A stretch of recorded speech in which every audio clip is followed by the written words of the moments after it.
What if you could invent a completely new kind of money? You know, one that no government or bank could ever control? Well, that's pretty much the story of Bitcoin. It's a journey that starts with a huge mystery and ends up as a global financial powerhouse. So let's dive in. Our story really kicks off in 2009. Some mysterious person, or maybe a group, just unleashes this new kind of digital money onto the world. And it was a totally radical idea, one that threw a direct challenge to the financial system we've all known for centuries. And that right there brings us to the central mystery, the one that still has everybody guessing. Who was actually behind this revolutionary invention? Who is the person, or, maybe the people who created Bitcoin?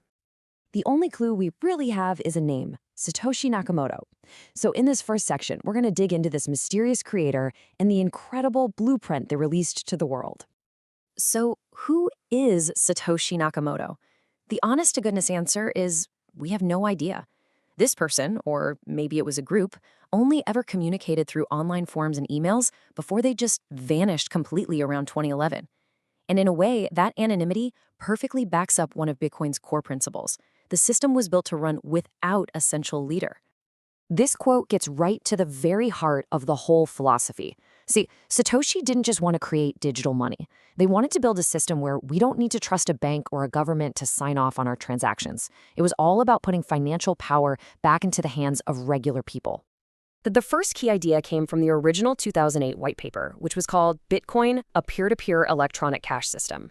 And the concept was simple but incredibly powerful. What if sending money was as easy as sending an email? No middleman, no waiting around, no extra fees, just person to person. But okay, how do you do that securely? That's where the second amazing innovation comes in, the blockchain. Just think of it like a giant public digital receipt book that anyone can see, but absolutely no one can change. Every single transaction gets recorded in a block, and all those blocks are chained together, creating this permanent, transparent history of everything. All right, so here's a quick rundown of how it works. When you send Bitcoin, that request gets broadcast out to the entire network. Then, a global network of powerful computers, we call them miners, all race to solve a really complex puzzle to approve it. The winner gets to add your transaction to the blockchain, and boom, the transfer is complete. This means the whole system's security comes from the community itself, not a single bank. A brilliant idea is one thing, but how does it go from being just a theory to something real? Well, our next section covers exactly that. How Bitcoin went from being a few lines of code to, believe it or not, buying a couple of pizzas. On January 3rd, 2009, the network officially flickered to life. Satoshi mined what's called the Genesis block, creating the first 50 Bitcoins out of thin air. And just a few days later, the first transaction ever happened. Satoshi sent 10 BTC to a developer named Hal Finney. The system was alive, and it actually worked. But a test between developers is one thing. The first time Bitcoin was used for a real-world purchase, now that was a landmark moment. And it might just be the most expensive meal in all of history. Any guesses on the price? Back in May of 2010, a programmer named Laszlo Hanyecz offered 10,000 Bitcoin for a pizza delivery. Now, at the time, that was worth about $40. Today, it's worth hundreds of millions. And what did he buy with that future fortune? Yep, 2 pizzas. But that simple purchase was a massive leap. It proved Bitcoin wasn't just code anymore. It could now be used as actual money in the real world.